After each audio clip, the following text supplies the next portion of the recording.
महाराष्ट्र की सियासी सत्ता से जुड़ी एक बड़ी खबर हाथ लगी है। जानकारी दे दे कि खबरों के अनुसार एक बार फिर से उद्धव फडणवीस एक बार फिर से गठबंधन कर सकते हैं। ये खबर आपके लिए भी चौंकाने वाली है और हमारे लिए भी चौंकाने वाली थी कि आखिर इतना सब कुछ हो जाने के बावजूद, उद्धव ठाकरे से सब कुछ लगभग छिन जाने के बावजूद भी क्यों देवेंद्र फडणवीस उद्धव ठाकरे से दोस्ती का हाथ बढ़ा सकते हैं। ये सब मुमकिन हो रहा है एमएलसी चुनाव के नतीजों के बाद। एमएलसी चुनाव के नतीजों में ये देखा गया कि महाविकास अघाड़ी सरकार को मजबूती मिली और बीजेपी को नुकसान मिला, जबकि शिंदे के तमाम जो एकदम कह सकते हैं निष्ठा कार्यवाह मंत्री थे, सब जमीनी स्तर पर मौजूद थे, लेकिन उसके बावजूद भी चुनाव हार गए। तो शिंदे के साथ दोस्ती का हाथ जरूर बढ़ाया, सत्ता वापस पा ली गई, लेकिन लोकसभा की सीटों पर नुकसान होगा, ऐसा विशेषज्ञ कयास लगा रहे हैं। क्यों?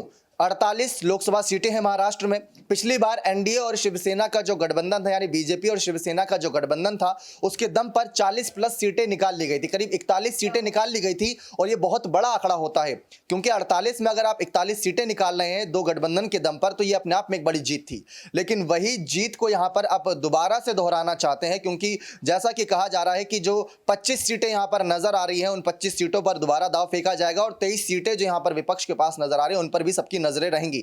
तो इसी तरीके से जो एमएलसी चुनाव के नतीजे रहे, सबका यह कहना है कि धीरे धीरे जो शिंदे के विधायक हैं और सांसद हैं, वो बीजेपी की ओर रुख कर लेंगे। संजय राउत ने भी यही बयान दिया था, शरद पवार ने भी यही बयान दिया, आदित्य ठाकरे और उद्धव ठाकरे ने भी यही बयान दिया।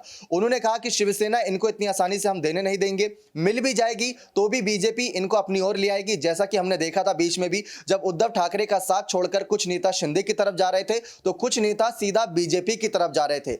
यहां पर शिंदे गुट को बीजेपी की बी टीम अभी तक कहा जा रहा है, क्योंकि उन्हें शिवसेना का आधिकारिक तौर पर चुनाव चिन्ह नहीं मिला है।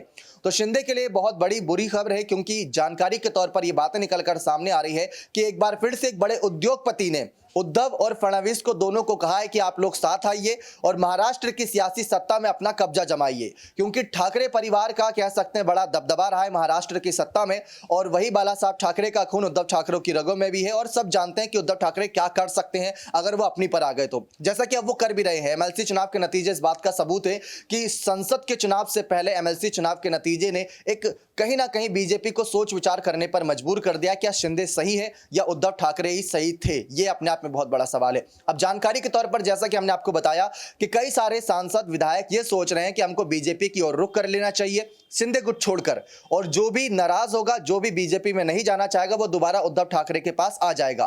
तो इसी कयासों पर अभी तक महाराष्ट्र की सत्ता उद्धव ठाकरे के लिए आधारित है, और अगर ऐसा नहीं होता है तो उद्धव ठाकरे को किसी ना किसी तरीके से सांसदों के चुनाव में अपने आप को आगे दिखाना होगा। महाविकास अघाड़ी सरकार बार बार ये कह रही है कि आप किसी भी चुनाव की स्थिति का सामना कर लीजिए, जीतेंगे हम। चाहे पिछली बार अभी हुआ उपचुनाव जहां पर ऋतुजा लटके जो शिवसेना की थी उद्धव ठाकरे की, वो जीत दर्ज करती नजर आई।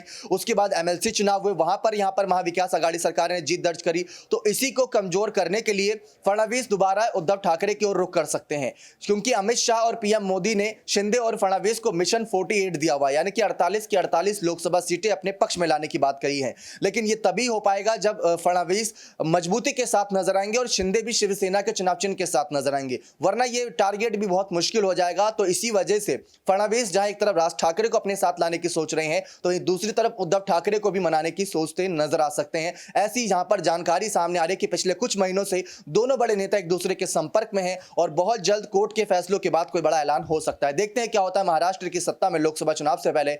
बने रहे चैनल के साथ, ऐसी और तमाम जानकारियों के लिए बहुत बहुत धन्यवाद।